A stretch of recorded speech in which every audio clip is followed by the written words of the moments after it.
Welcome to this talk about the technical RCP depth. This is a talk that will try to help you to reduce your debt in your RCP development. My name is Olivier Prouvost. I am an Eclipse consultant since a lot of years, and I provide training and consulting around Eclipse technologies. I've got a booth just behind this wall. If you want to meet me, it's possible, and you can contact me on this account. So this talk is, I decided to create this talk because I've got a lot of consulting missions, and I can see a lot of different mistakes that have been made in projects. I think it was interesting to try to summarize this and to extract some interesting information that you can use after in your projects. So there are a lot of debt symptoms. Of course, I will focus only on RCP debt symptoms and not on the general symptoms like no documentation or something like this, but I will just enumerate them. So this talk is, the audience of this talk is more for Eclipse 3.x developers that are still using the 3.x runtime. Maybe some of you will find that really incredible, but I have customers that are still running with the 3.72 version today. Maybe there are some of you here. And it's also for people who are working with the 4.x runtime, so the Neon version or the Photon or the Oxygen version. So both of these kind of developers will be interested in this talk because I will give you some tips for making better code or reduce your technical debt. So what is a debt? First of all, the debt is actually the amount of task that you don't want to make. You ignore the task or you delay the task, and that this task will have a cost in the future if you don't do them now. So you just delay some things, and unfortunately you don't see the cost at the moment because you say I spend nothing, but you will spend the money later anyway. So you have to really take that into account.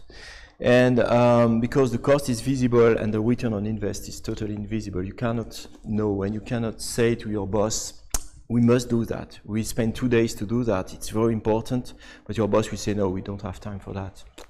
It will cost maybe 10 days, but I don't care. So there are general symptoms. I will not focus on that, but it's symptoms that I've seen in my customers. Of course, the lack of test. 2 days ago, or last week, no, that was last week, I called a customer and told me I have absolutely no test. He was laughing for that. He's not in the room, so I can say that. No test, absolutely none. So of course, this is a big debt. I've seen also customers that reinvent the wheel and they created new bugs, so that's cool. Because the stuff was already existing. No continuous integration, so that's not, now it's rare now, because a lot of people has continuous integration. It has been integrated in companies, but this one 2 years ago, that was a common symptom. The bad outsourcing also, maybe you have already seen this problem. You try to say, okay, it costs too much to develop inside, so I will outsource my development, and you have to explain. So you say that will not cost so much because the price is very low in India or in other countries, but you have to take so much time to explain what you want. It costs a lot actually. No source code analysis, that can be also a little symptom.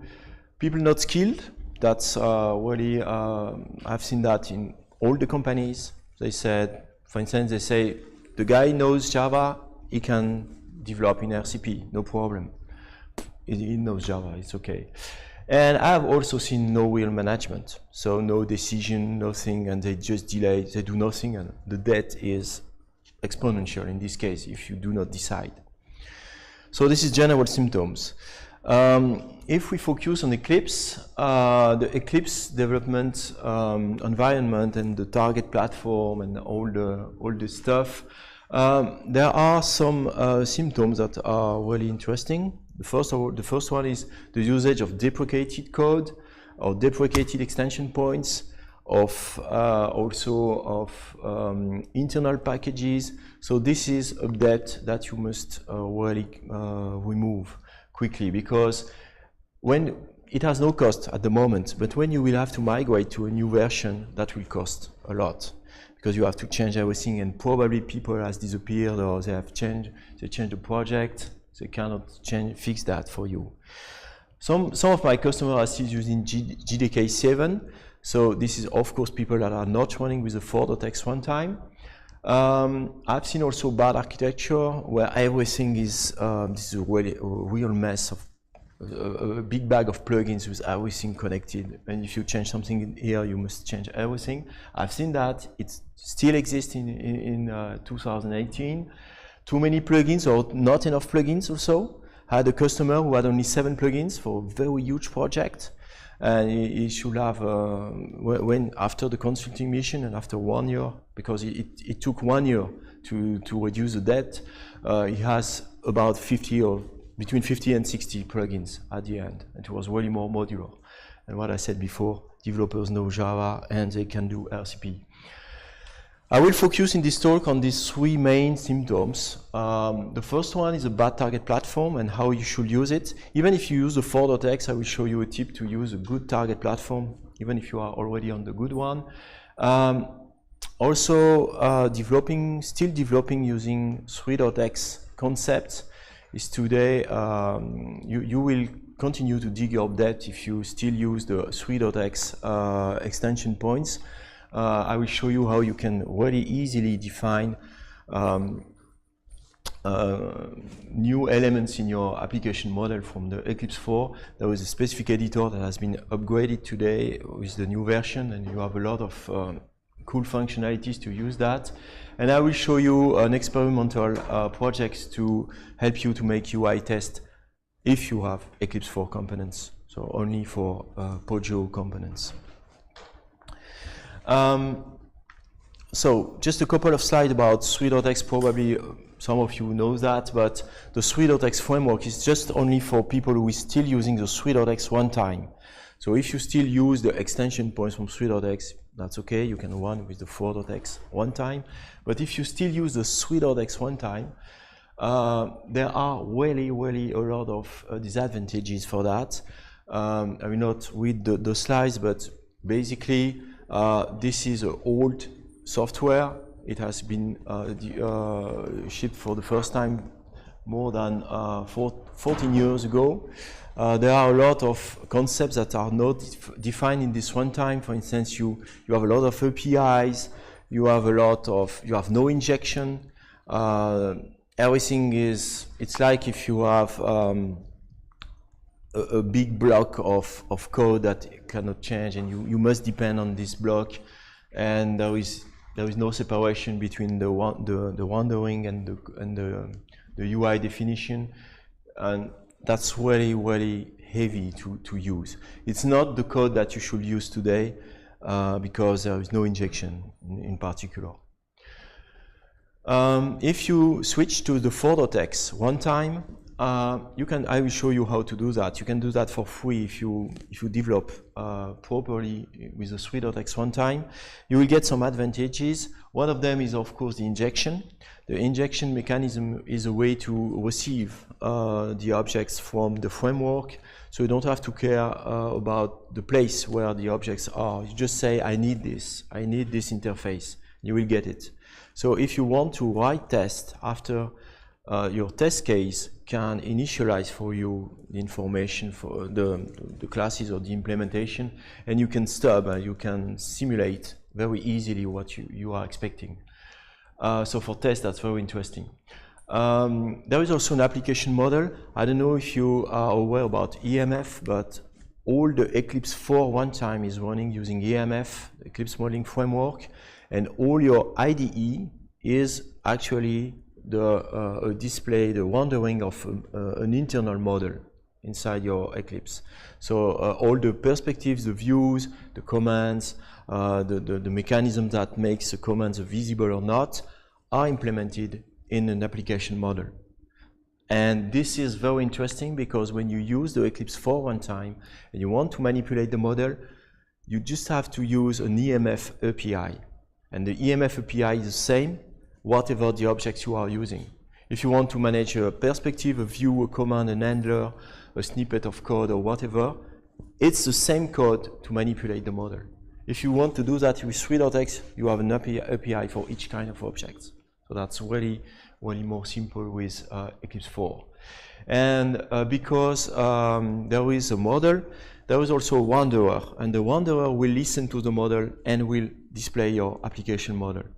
So this is very interesting because they separated the UI and the rendering, and it's very easy, for instance, to override the renderers. So if you want to change the way to display, for instance, the tabs or the views, or how your perspective is displayed, or how your trim bars are displayed, you can change that easily.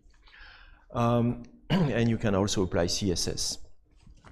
Just another argument to change to the new target platform, and especially if you are running with a Swt.8 or .7 version. This is the number of bugs. I just made a query to find it, more than 5,000 bugs. And this is the number of bugs that have been fixed. It's just in platform UI, platform runtime, and SWT. Of course, there are more than these bugs fixed in the versions. But if you sum these lines, this is about 1,000 bugs fixed between Oxygen and Photon. So if you use the new runtime, you will get at least 1,000 bugs fixed. Just a slide about the application model. I just told you some things about it. The application model is a description of your application where you can find all your perspectives, your views, your commands, your handlers, and it can be displayed like this. And you can contribute to this application model to add views or to add perspectives or handlers or comments or contributions and so on. And of course, this application model must be built at the moment, but it can be built by steps. I mean that you can have an initial application model that will be populated by other components that are called fragments. The fragments is a model fragment that will contribute to your model. So in this drawing, I have tried to summarize how it works. Actually, this is your model that will be displayed in your application. Your IDE, your Eclipse Photon, is the display of this model. And this model is created by the combination of an initial legacy model, which is totally internal. You cannot access this file when you are running with the compatibility layer here. And the compatibility layer will read this model and will populate the model with all extension points coming from org Eclipse UI definitions. So for instance, if you use a JDT to code in Java, the JDT UI defines a lot of different extensions with the Swt.x mechanisms. So all these extensions are, I would say, managed by the compatibility layer and reflected in the application model. So this is the internal way to have the first model. And then you can migrate your plugins to create fragments that will be incorporated in your model. So when it starts, you have a full dynamic model that has been created from different sources. So this is the basic. If you have something to remind about this talk, is this schema that will show you how it works, and because this is a way you should follow to develop your new plugins now by using fragments. I will show you some example for that. So remind also that the compatibility layer will hide the application model, so you cannot access to the first application model. So you can only contribute using fragments. That's a way to do it. So also, if you run with the 4.x runtime, you will have spies. So only one slide about it, because I already introduced that in all the other talks. The spies are not provided in the default Eclipse install. So you must ask the marketplace, you enter E4 spies and you install them. Whatever your application you have, if you are running with the 4.x runtime, you can open the spies. And the spies will display, will focus on the specific information of the 4.x runtime. For instance, you have a spy to display the current model. So you can check how your comments or your perspective are displayed. It's very easy to parse. You just open, you just have to search inside. If you don't know that, you just search inside. You will see your views, your perspectives. That's really intuitive. And there are also other spies to check what are the bundles running, what is the context for injection. So I will not enter in details, but you have a lot of different views dedicated to a specific information of your Eclipse for runtime. This replaces a lot of tasks that you should do in the debugger. If you have to control something in the debugger in the Swt.x runtime, you have to put a breakpoint to check the maps or something like this to see how it has been read. But now with that, you can check directly what happened. And the other tooling that you must use now is the model fragment editor. This one is very, very important. It has been improved in the latest version of Eclipse.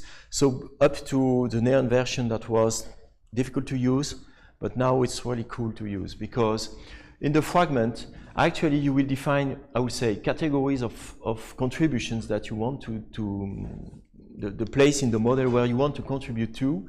And to do that, you have to select an element here. So you can enter an element ID that is existing in your model, but maybe you will not know it. And with all the missions I've done to help people to migrate from 3 to 4, I've seen that in 90% of the cases, you will contribute at the top level of the model. You want to add a command, an handler, a view, a perspective. So this is always contributions that are done at the top level. And the top level of the model is defined by this notation, XPath with :/. So this is actually an XPath XML expression. So you could put also some XML expressions after, but I do not advise you to do that because it's a little bit tricky. But with that, you will mean just contribute to the current application model. And then you can select the feature. The feature here with auto-completion, you can select the entry point where you want to contribute. For instance, if you want to add a view, you can add a view in the descriptor here, part descriptors, and you just add a part descriptor and you can add your part descriptor. So you will say that's the same that in Eclipse 3.x has also extension points for views. So why is it better? Because here you have a hierarchical description of your part. So you can say, in my part, I've got menus, handlers, you can define everything with a hierarchy. That's really, really cool. If you want to define a perspective, I didn't open it because it's just a demo to have everything on the slide, but your perspective can contain a lot of different parts, containers, views, other pieces of UI that will be combined to create your perspective. So this is a really easy way to define your UI with that. And then this fragment for perspective will be added in the snippets. The snippet here is an entry in the application model. And this snippet will contain this perspective, and then you will be able to display your perspective in your application. So that's the way to work now. You don't have to use the Eclipse UI extension points. It's really better to use that. If you want to migrate, you can migrate smoothly. You can change, for instance, you can define handlers. I've got an entry on handlers here. Handlers are for commands, but you can keep your commands defined with Swt.x if you want. You are not obliged to change everything. Everything can be done smoothly. But when you start a new project or a new plugin, that would be good to work with this. So I will give you some examples for that after. So how can you reduce your debt with on your Eclipse project? The first issue is this one, bad target platform. I always see problems with target platforms in all the projects. That's crazy. Even yesterday I was speaking with a guy, he's not in this room, no. He has a huge project and they have a problem with target platform also. So just to give you two information about this. First one, never use less than the n-1 version. always use the latest version, if you can. If you cannot, use the latest -1. But do not use a very old version, because a lot of bugs have been fixed. And why can't you use the new version? Just change. But usually you don't change because you do not manage your target platform correctly, because you don't have the tooling. So I will show you the right tooling you must use for that. And of course, you must use the same target platform for your developers and for your build. And I've seen also yesterday that it's not the same. A huge project which is built with another target platform, it's not the same than the target platform used in the project. So that's crazy to do that. So probably you know this editor. This is an editor written, provided by OBO a couple years ago, and it's still available. He told me, Michael is at the conference, he told me there was a little bug on Photon, but it will be fixed. And this is very interesting because you will have a file defined with xtext, and you can access, I will show you an example after, you can enter the location, the P2 repository, and when you do a control space, it will display all the features. You don't have to care about versions, you just say the P2 repository, and it will, if you want to care about version, you can, but you are not obliged, and it will generate the .target file. The .target file is the main file to use your target platform. If you have this file, it's very easy to change, to go to the N+1 version, because you only change the name. If you are on Oxygen, you want to go to Photon, you change to Photon here, you generate the target, it's okay. I will give you an example of that. So this is the process to create your target platform. I will not detail. I will provide a slide, so if you are interested in that, just pick up the slide on the website of the conference. But basically you have to create a project, a specific project, with the two files, the TPD file, that describes the target platform, and the .target file. And of course you will put a POM XML to build your project. So this is the basic target TPD file for an Eclipse RCP 4 runtime, where you just access to your release of Eclipse, of your runtime. But as you can see, I only use 4 features in this example, and that's enough for my project, my basic project. If I want to use Nebula, for instance, or other update sites, I can add the location of my project and add the Nebula widgets, for instance. So this is a way to have exactly the target platform you need, and you will not use additional plugins that are not necessary in your project. So if you define this target platform like this, you will have a .target file, and you can run your application, and your 3.x and 4.x concepts should be miscible and should be compliant together. If you didn't use internal access, that should be okay. So if you just do that, you have done a migration, and you can access to the spies, you can create new plugins using the 4.x mechanisms, you can get a lot of advantages to do that. And you will be able to define tests in an easier way. So just some examples about the fragments. So it's a quick overview, of course, of that. I cannot show you everything. The application model is the way to describe your application, and inside you will have to bind your model to some Java code. And this Java code in Eclipse 4 is defined only by POJOs. So there are no constraints on your classes. If you have done views in Eclipse 3, the view must extend view part. You are obliged to do that. If you do that, you must get all the RCP stack to make your view appear, even if you have a button inside, an SWT button. So you are sticked on the RCP stack for just one button. That's not very cool. So if you use a POJO, the POJO has no constraints. You just create your button, that's it. It doesn't depend on anything else than SWT libraries. So I will give you 3 examples of how you can contribute with a fragment. For instance, if you want to create a new view, with Eclipse 3.x, you create an extension of org Eclipse UI views, and you add your class that extends view part. With the 4.x concepts, you create a model fragment. You say on the main application, I will not say this is XML XPath. on the descriptors features, just add me a part descriptor.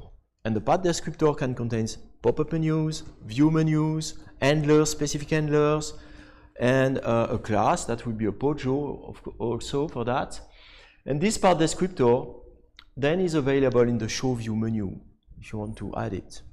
So to do that, you have this example where my part descriptor contains some pop-up menus, view menus, and if you add in the supplementary tab here, you can say this is a view and it has a category. I don't know if you have used the window show view menu. It opens a box with a dialog with the categories that will display your view in E4. So you have a Pojo view for that.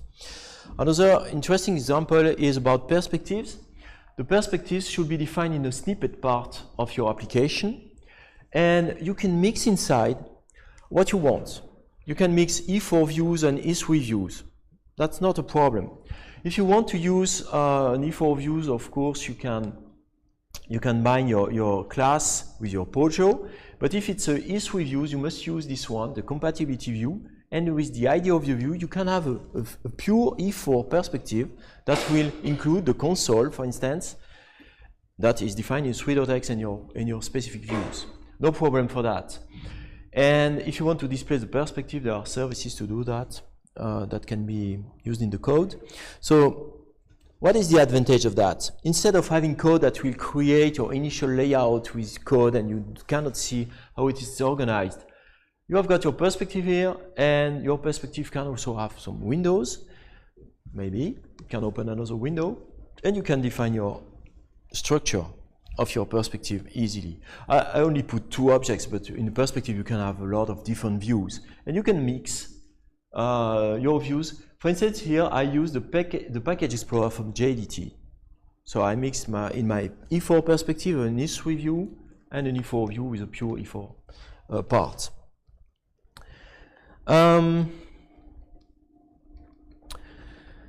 This is the same for handlers. Handlers are the way to add behavior for your commands, and if you will have the compatibility layer running in your application.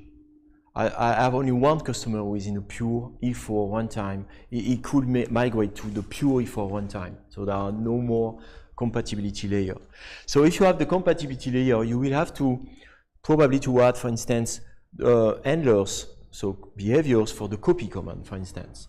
So if you have to do that, you can contribute, you can import the command if it exists already, or you can create your new command and add your handlers using this mechanism with XPath handlers, or you can add handlers in parts or perspectives. And the advantage of that is that the handler, I didn't put the class in the slide, sorry for that, but the class here is a Pojo again. So you can test it very easily. Because to create a Pojo, you just have to create, in one line you can create it. You don't need to have all the RCP stack to create the handlers. So that's very cool for that. This is the same for menu contribution. If you don't have access to the parts, you can say, just add me a menu in the JDT Package Explorer pop-up menu. I want to have a fragment of model that will do that. So you can do that with menu contribution or toolbar contributions. And if you do that, you can add your menu, as you can see here. There is a menu contribution. Oh, this is the example for the spies. The spies are contributing to the main menu of your application. It creates a window menu, which is not created if it exists already. But just to be sure that there is a window menu, I create it here. And then I create a submenu, spies, that will contain all the spies. So this code is a good example of what you can do. This is a pure E4 plugin that will add a menu on a Swt.x application. If you want to pick this example, you can clone this repository and you will get it in the toSpies fragment. This is a good example to start. Just take 15 minutes to understand how it works and create your plugins with this. That will be way easier for you, because everything will be ready to be tested after. So this is the last part of my talk, because there are less than 5 minutes, so 4 slides, that's okay. For creating your test, as you have Pojos, you don't have to care about the RCP stack.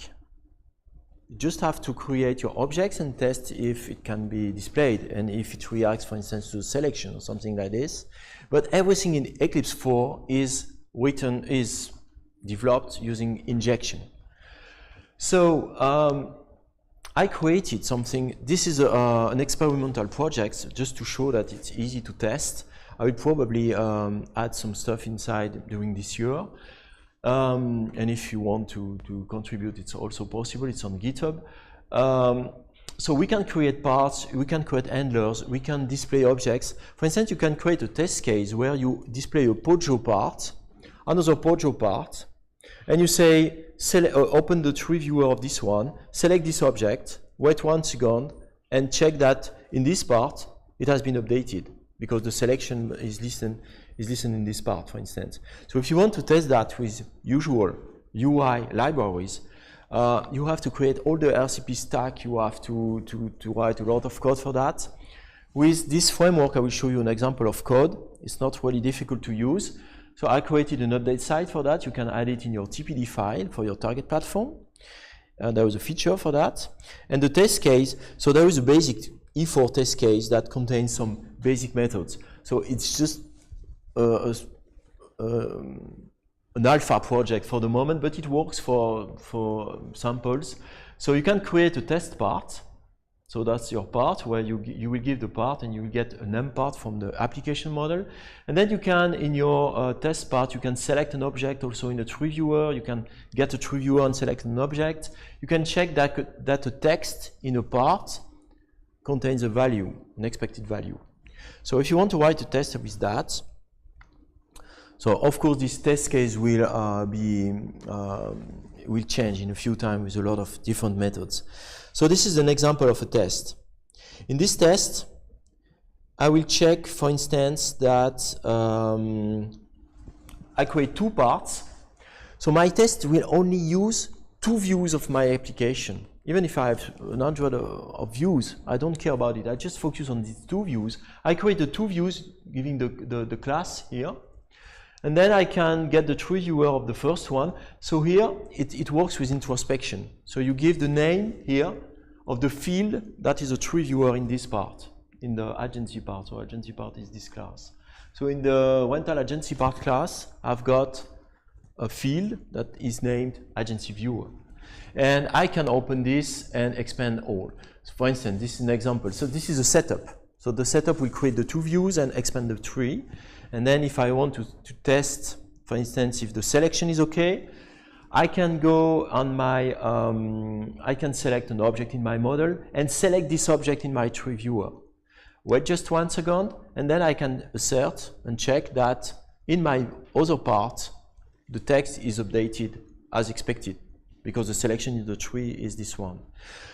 So with only the minimal expectation you have for your test is the 2 views and the selection mechanism in the tree, you can test if it works. If you want to do that with other UI frameworks, it's really tricky to do because you have to create a lot of stuff, and for instance with SWT Boat or with other frameworks you have to install a lot of stuff. Here you have only 1 line in your TPD file and just some code like this. And then after you can combine all your views like this. So that's it for this talk. Of course, it was very, very quick because there are a lot of concepts I cannot explain everything in 35 minutes. But I have got my booth. If you want to have more information, feel free to come and to ask questions. If you are I would say, lost in transition between 3.x and 4.x, just feel free to ask me questions. It's really the time to migrate now because there are so many bugs that have been fixed, and it's really totally insane to keep your old target platform, for instance. So thank you to evaluate the session also on the website. It's really important for us, for the speakers, to have their feedback and to know if it was too quick or I don't know. And thank you for attending. If you have any question, I don't know if we have time for questions.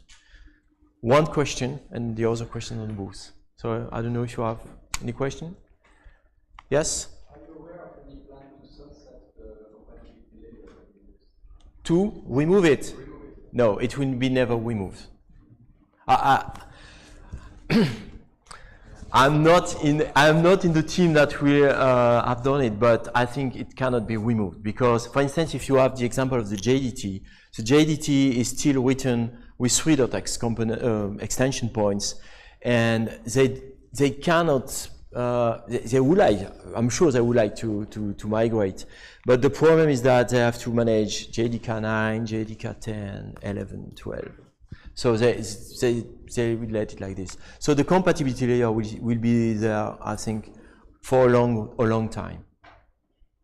Another question, maybe? It's okay? So, as you attended my talk, you can take a pen on my booth. Thank you very much.